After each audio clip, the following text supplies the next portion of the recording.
Hello student, यदि आप class 2 में पढ़ते हैं, छात्र यदि आप कक्षा 2 में पढ़ते हैं तो फिर आप इस वीडियो को पूरा देखिए, क्योंकि आज की इस वीडियो में हम आप सबके लिए लेकर के आए हैं कक्षा 2 हिंदी का पेपर।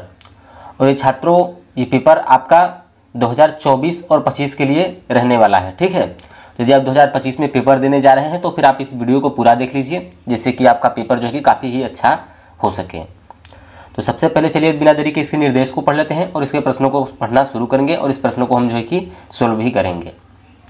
तो निर्देश दिए गए सभी प्रश्न अनिवार्य हैं। प्रत्येक प्रश्न के अंक उनके सम्मुख अंकित हैं। तो जो भी प्रश्न रहेगा उसका अंक उसके सामने ही जो है कि अंकित रहेगा। तो सबसे पहले आपका आएगा बहुविकल्पी प्रश्न। तो बहुविकल्पी प्रश्न में आपका कितना नंबर रहेगा? 10 नंबर रहेगा। तो 10 नंबर हर एक प्रश्न के लिए 10 नंबर बहुविकल्पी का। ठीक है, मतलब पूरा जो बहुविकल्पी का प्रश्न रहेगा वह 10 अंक के लिए निर्धारित रहेगा। समझ गए आप? चलिए आगे चलते हैं। पहला, दर्जी का काम होता है। तो दर्जी का क्या काम होता है? मिठाई बनाना होता है, या फिर कपड़ा सिलना होता है, या फिर बर्तन बनाना होता है, या फिर बाल काटना होता है। तो जो दर्जी काम करता है वह कपड़े सिलने का काम करता है। तो ये आपका ख वाला सही होगा। ठीक है, चलिए दूसरे में चलते हैं। क के बाद आने वाला वर्ण है। तो क के बाद क्या आता है? तो क के बाद आता है जो आपका ख आता है। ठीक है, तो ये आपका सही होगा।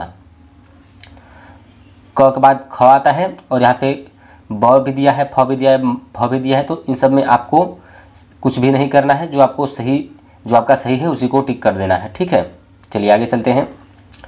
प्रश्न नंबर तीसरा, इनमें से किन वर्णों को जोड़कर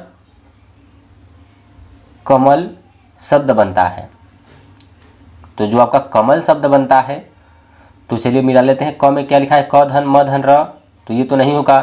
ख का धन म धन ल, तो ये भी नहीं होगा, कामल ही हो जाएगा। तो ये धन, ये वाला आपका क धन म धन मा धन ल, तो ये भी नहीं होगा। तो ये वाला देखिए, क धन म धन ल बराबर कमल हो जाएगा। ठीक है, ये कमल आपका है। क देखिए है और म देखिए है और ल है। ठीक है, सेम टू सेम अक्षर है, तो ये आपका कमल बन जाएगा। तो घ वाला आपका बिल्कुल सही होगा। तो ये आपका हो गया इतना प्रश्न। अब चलते हैं प्रश्न नंबर चौथे की तरफ। तो प्रश्न नंबर चौथे में क्या है? मधुमक्खी के द्वारा हमें शहद मिलता है। क्या आप बता सकते हैं कि मधुमक्खी शहद कहाँ इकट्ठा करती है? तो मधुमक्खी देखिए, शहद जो इकट्ठा करती है वह अपने छत्ते में इकट्ठा करती है। ठीक है, तो यहाँ पर क छत्ते में, तो यही वाला आपका बिल्कुल सही होगा।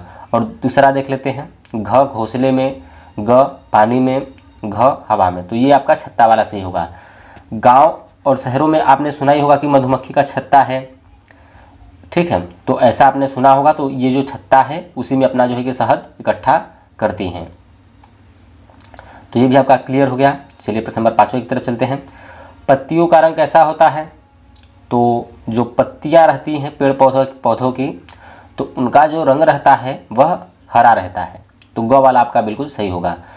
तो क आपका काला हो गया, ख आपका नीला हो गया, घ आपका सफ़ेद हो गया। ठीक है, तो ये पेड़ की पत्तियों की बात कर रहा है। ठीक है, तो आप इसको समझ लीजिएगा, हरा। चलिए प्रश्न नंबर 6, सूरज कहाँ दिखाई देता है? तो वह आकाश में दिखाई देता है। ठीक है, ये आपका सही होगा क वाला। और ख में लिखा है ज़मीन पर, ग में पेड़ पर, घ कमरे में, तो यही आपको आकाश में वाला आपका जो होगा वह सही होगा। प्रश्न नंबर 7, चिड़ियाँ अपना घोंसला कहाँ बनाती हैं? आकाश में, ज़मीन पर, और भी देख लेते हैं, पेड़ पर, नदी में। तो आज जो चिड़िया अपना घोंसला बनाती हैं वह पेड़ पर अपना घोंसला बनाती हैं। ठीक है, चलिए प्रश्न नंबर 8, पढ़ाने का काम कौन करता है? तो पढ़ाने का जो कार्य करता है वह शिक्षक कार्य करता है, टीचर कार्य करता है। ठीक है, तो यहाँ पे घ में लिखा है शिक्षक, तो यही आपका बिल्कुल सही हो जाएगा। क को देख लेते हैं, बढ़ई लिखा है, ख हलवाई लिखा है, ग दर्जी, तो ये शिक्षक वाला आपका बिल्कुल सही होगा। प्रश्न नंबर 9, बिल्ली कैसे बोलती है? तो बिल्ली जो म्याऊं म्याऊं बोलती है, तो ये वाला आपका बिल्कुल सही हो जाएगा। और इन सबको भी देख सकते हैं, तो इन सब में दूसरों कुछ पक्षियों का आवाज़। चलिए अब आपका आ गया प्रश्न नंबर 10, हम किस समय विद्यालय जाते हैं? तो सुबह में जाते हैं, ख दोपहर में जाते हैं, या फिर शाम में जाते हैं, या फिर रात में जाते हैं? तो सुबह में जाते हैं, ये आपका सही होगा। प्रश्न नंबर 11, घोड़ा कहाँ रहता है? तो घोड़ा जो रहता है वह अस्तबल में रहता है। ठीक है, अस्तबल मतलब कि एक बहुत बड़ा जो जिसमें कि पशु रहते हैं, वही आप समझ लीजिए। ठीक है, तो अस्तबल में रहता है। 3 फसलों के नाम बताइए, तो 3 फसलों के आप नाम बता दीजिए।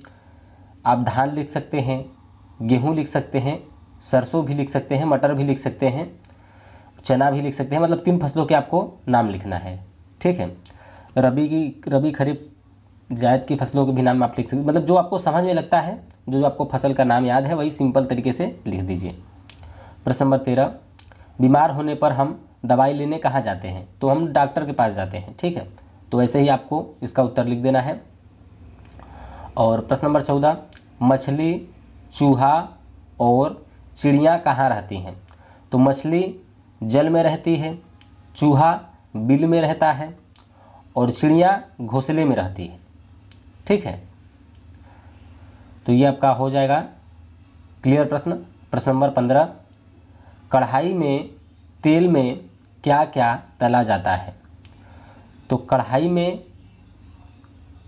तेल में क्या क्या तला जाता है? तो आपको आपके घर में जो तेल में मतलब बनता है, पकौड़ा लिख सकते हैं आप, और जो जो चीज़ें हैं वो आप लिख दीजिएगा, ठीक है। तो चलिए अब तक के लिए इतना ही, मिलते हैं हम आपको नेक्स्ट वीडियो में। धन्यवाद।